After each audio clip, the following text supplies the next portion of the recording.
Hello and welcome to the Christmas special of Drams Delivered. We are very excited for this month, and as a wee thank you for your support over the year, we've chosen something pretty special. So without further ado, I'm just going to tell you what we've actually got. So we're going to be trying a 30-year-old whiskey. Hopefully a lot of you guys have maybe never tried a 30-year before, and if you have, well, lucky you.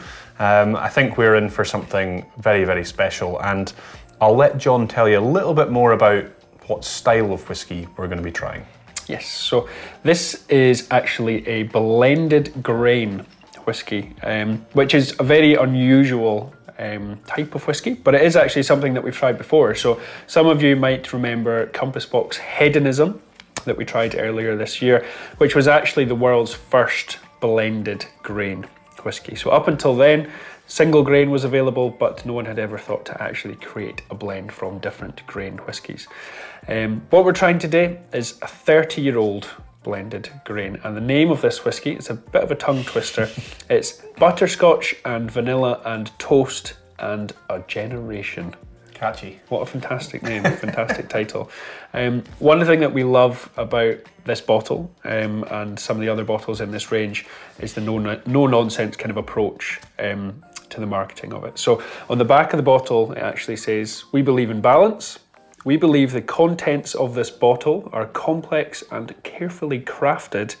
We believe that the outside needn't be any of those things."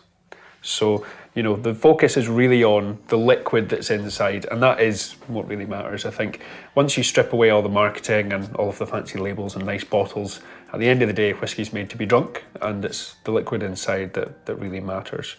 So speaking of liquid, should we try shall we have a wee dram? Do you want to do the honours? I think it's my turn. You turn. looked like you did want to do the honours there, so I'll pass it over to you.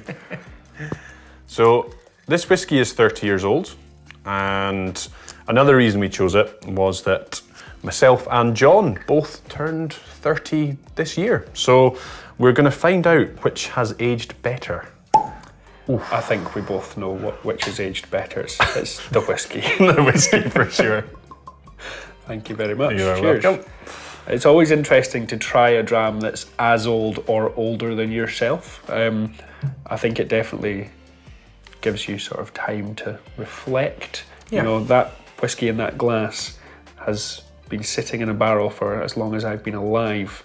So yeah, I can't remember what I did last week, let alone what I did 30 years ago. So it is quite a crazy concept, as John says, to think about it. So should we give it a wee nose and a try? Take it for a wee whirl, yeah. Slash. Cheers. I'm getting butterscotch. I think vanilla. Vanilla. Toast? Maybe toast, maybe. You can definitely smell a generation. A generation, for sure. Let's have a wee sip.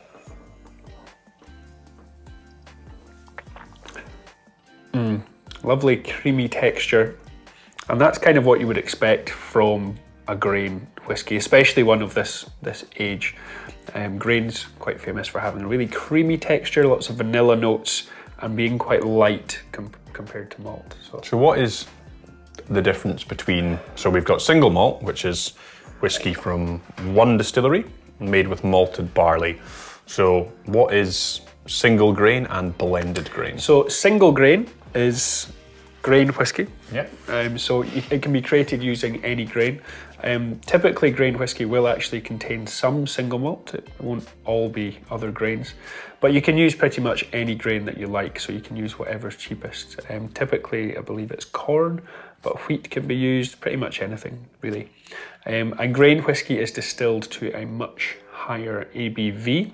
So a lot more of the flavor is stripped away from the liquid.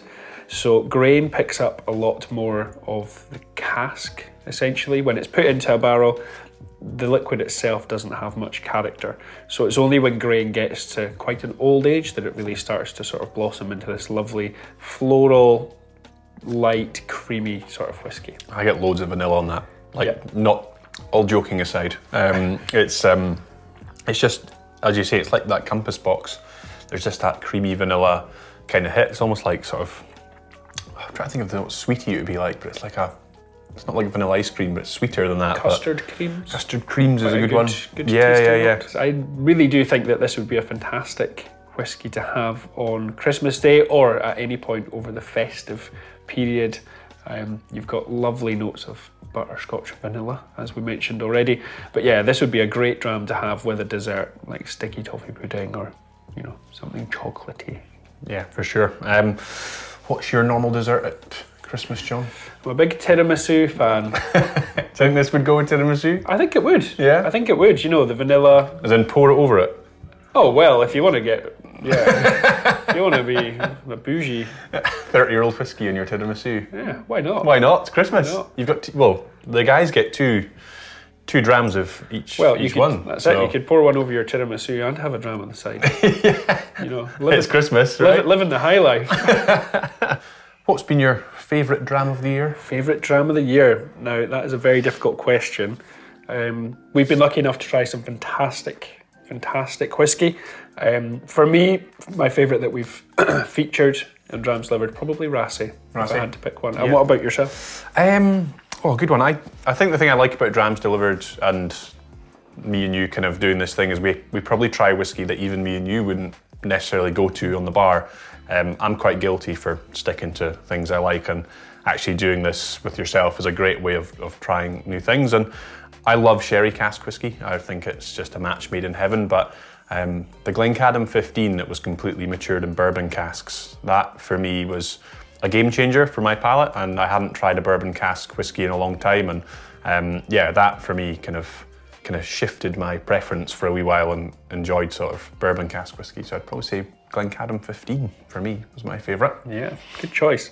I mean, regardless of what our favourites are, really it's what you guys think that matters. So please let us know what your favourites were. Let us know what you'd like us to feature more of, because at the end of the day, it's your club. So whatever you want us to do more of, we'll endeavour to find you the most interesting whiskies that we can. Well, I think from both of us, I think have a great Christmas and a good New Year, and hopefully you'll enjoy this 30-year-old whiskey with, you know, some downtime, and we'll look forward to sharing some whiskey with you next year. Slàinte mhath. Slàinte. Cheers. Slàinte.